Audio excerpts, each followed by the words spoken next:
فمن أهل العلم من قال إن الذكر الجهري عقب الصلاة فعله النبي صلى الله عليه وسلم من باب التعليم، فيشرع أن يذكر الله عز وجل ويرفع صوته عقب الصلاة بالتهليل والتسبيح والتحميد والتكبير ونحو ذلك من الأذكار تعليما للجاهل وتنبيها للغافل ونحو ذلك. قالوا والدليل على هذا أن الله تعالى يقول واذكر ربك في نفسك تضرعا وخيفة، فالأصل في الذكر أن يكون في النفس، وهو أقرب إلى الإخلاص وأقرب للخشوع وأبعد عن التشويش على الغير. قالوا فنظرا لهذه الأصول يكون الأفضل والأكمل أن يكون بصوت يسمع به نفسه. وقال طائفة من العلماء يشرع الجهر بالذكر عقب الصلاة، وهذا القول أقرب إلى السنة، فمن جهر لا ينكر عليه لثبوت هذا الحديث والخبر عن النبي صلى الله عليه وسلم أنه كانوا يعرفون انقضاء الصلاة على عهده برفع الصوت بالتكبير، فيشرع رفع الصوت ولا بأس بذلك، والخلاف في الأفضلية ولكلا القولين وجهه، فمن رفع صوته يتأول سنة النبي صلى الله عليه وسلم فله وجه من هدي رسول الله صلى الله عليه وسلم وهو مأجور غير مأزور، ومن خفض صوته يلتمس السنة ويخشى أن يشوش على غيره فهو مأجور غير مأزور، وكل على خير، والأمر في ذلك على سعة، والحمد لله. Assalamualaikum. Waalaikumsalam warahmatullahi wabarakatuh. Sholawatnya Bapak? Allahumma sholli ala sayyidina Muhammad wa ala ali sayyidina Muhammad. Allahumma sholli. Dengan Bapak siapa, dari mana? Dari hamba Allah di Padang. Silakan bisa langsung bertanya kepada Buya. Begini Buya, ini masalah kajian kitab Riyadhus Shalihin Buya. Pernah saya mendengar Ustadz mengaji tentang kitab Riyadhus Shalihin ini dan bab zikir. Tapi dalam penjelasannya Buya, dia berbeda dengan penjelasan Buya, karena zikir bersama itu bid'ah dan zikir itu dengan suara pelan katanya. Jadi kitabnya sama Buya, tapi penjelasannya berbeda. Itu bagaimana itu Buya? Yang jadi pertanyaan Buya. Terima kasih Buya. Assalamualaikum warahmatullahi wabarakatuh. Waalaikumsalam warahmatullahi wabarakatuh. Dari Padang. Ya, saya akan menyampaikan dari apa yang saya baca, saya ketahui. Masalah zikir ya jelaskan, ada zikir yang dilantangkan suara adzan. Tidak boleh semua orang zikirnya semacam itu. Zikir bersama-sama tidak ada larangan, sebab perintah zikir adalah tidak ada ketentuan. Selagi Allah tidak membatasi, jangan sampai Anda buat batasan. Membaca sholawat, kita diperintahkan innallaha wa malaikatahu yusholluna ala nabi. Malaikat dan Allah bersalawat. Ya ayyuhalladzina amanu, wahai orang yang beriman, shollu alaihi wasallim, sholawatlah engkau. Apakah di sini ada aturan khusus? Kamu harus sendiri-sendiri? Ada tidak? Enggak ada perintah sendiri-sendiri. Juga enggak ada perintah untuk rame-rame. Artinya kapan terjadi zikir boleh. Mari kita semua nyebut nama Allah. Allah, Subhanallah, La ilaha illallah, Inna lillahi wa inna ilaihi raji'un. Bid'ah kan rame-rame, sama-sama. Yang menjadi sebab kita itu mudah menyalahkan orang, kadang kita itu tidak sadar karena kita menuruti hawa nafsu. Suatu ketika, ini kejadian yang sesungguhnya, mungkin sekaligus dia sangat marah, doa kok bersama, doa itu sendiri baik. Akhirnya dia akhir majlis saya ngomong, ya Allah, semoga Allah menjadikan kita hamba yang ahli surga, amin.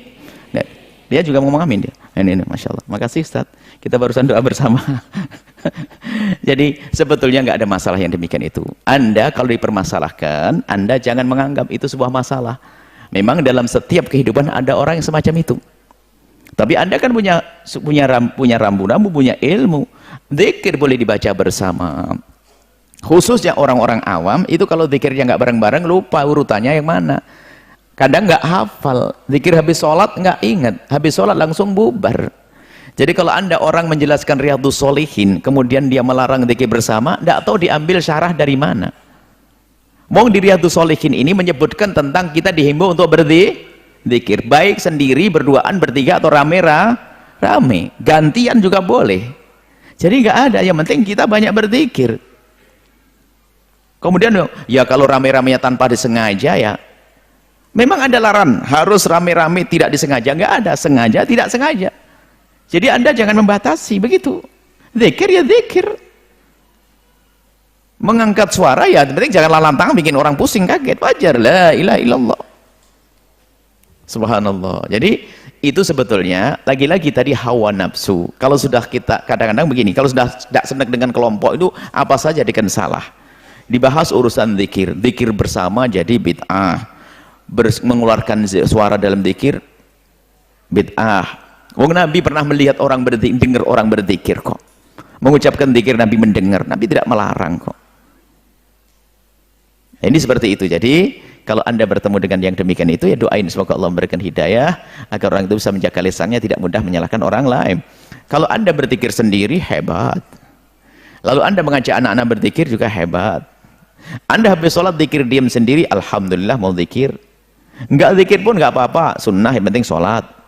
Lalu tiba-tiba Anda mengajak zikir karena banyak orang awam yang hafal, bagus. Anda suarakan zikir boleh. Sholat bareng-bareng ya, kalau enggak bareng-bareng malas, oke. Yang membuat batasan itu siapa? Kok Anda ini tiba-tiba membuat batasan? Harus sendiri-sendiri, harus lirih. Mana harus sendiri, harus lirih? Datangkan satu riwayat, satu saja. Dunal jahri itu adalah jaharnya kayak apa? Dunal jahri jangan keras-keras amat. Tapi ada kan yang keras-keras amat. Berarti dunal jahri adalah adab di suatu keadaan. Jadi kan sudah kita kasih contoh, ada zikir hari raya, kita kumandangkan Allah kata tertej mina. Waktu Sayyidina Umar berzikir, mengucapkan takbir, mina bergema. Kalau bergema kira-kira bareng atau rame ruwet? Rame. Allahu Akbar, Allahu Akbar, Allahu Akbar. Kalau coba nggak bareng, nggak bisa. Namanya heboh, ribut. Kalau bergema itu adalah ada suara bahwa Allahu Akbar, la ilaha illallah, Allahu Akbar. Sama.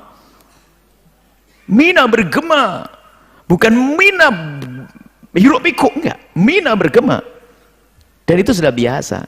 Tolong wahai saudaraku, ayo kita pandang sesuatu adalah dengan ketulusan, kejujuran, bukan dengan hawa nafsu karena kita benci dengan kelompok lain. Saya kalau ada orang tidak berzikir nggak apa-apa kok. Yang penting mau sholat zamannya zaman sholat saja. Kalau zikirnya kita sebagian masuk zikirnya lirih, ya enggak apa-apa, zikir lirih biasa. Makanya kalau kita masuk masjid kita selalu minta kepada imam di situ. Saya tidak mau jadi imam. Kalau terpaksa jadi imam langsung saya serahkan. Zikir atau tidak zikir suka-suka. Tapi kalau itu komunitas yang saya kenal, saya ajak berzikir. Kenapa? Ada orang yang rajin zikir, ada orang yang malas zikir. Kalau yang rajin zikir, biarpun saya tidak zikir, dia akan berzikir. Yang malas zikir sayang, dia nongkrong ngobrol, nanti ngomongin di masjid akhirnya jual berapa hargamu, jualan akhirnya di masjid. Jadi seperti itu, hei penanya, jangan mungkin di kiri kanmu ada orang yang mempermasalahkan masalah ini, orang hebat. Jangan mempermasalahkan orang yang mempermasalahkan. Sebab orang mempermasalahkan memang dia masalah. Jadi Anda tidak usah bingung dengan yang demikian itu. Cukup Anda dengan yang Anda yakini. Yang saya jelaskan adalah saya ambil dari para ulama. Bukan saya ngarang-ngarang begitu. Saya tidak punya pendapat sendiri. Hanya bahasanya saja saya hadirkan seolah-olah bahasa saya. Gitu sahabat. Semua tidak saya ambil dari ulama. Jangan ngomong wah Buya bisa menjelaskan hadis, tidak. Saya ngintip dulu dari perkataan ulama. Masalah zikir saya baca perkataan ulama. Wallahu a'lam bishawab.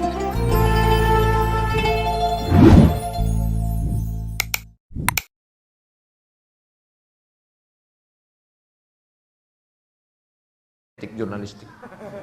Ada hadis mengatakan tatkala bertasbih, bertahmid, bertahlil sesudah sholat dianjurkan supaya suaranya dikeraskan. Benar atau salah Pak Ustadz? Hadis riwayat Abdullah bin Abbas. Apa bunyinya? Kanal jahru bizikri kanal jahru bizikri fi adin Nabi SAW. Waktu itu Abdullah bin Abbas di luar masjid, dia mendengar suara zikir yang ada dari dalam masjid, suaranya kuat.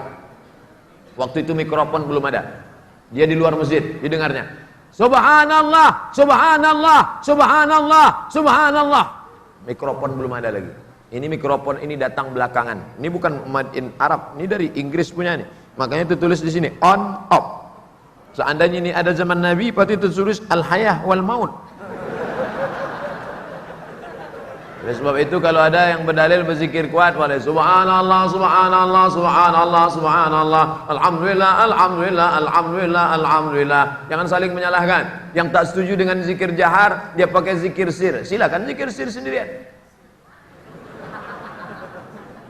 Jangan saling menyalahkan. Ini antara zikir jahar sama zikir sir saling menyalahkan, akhirnya bertinju sesama yang berzikir. Kalau sudah bertinju sesama berzikir di masjid, yang ketawa siapa? Yang tak sembahyang.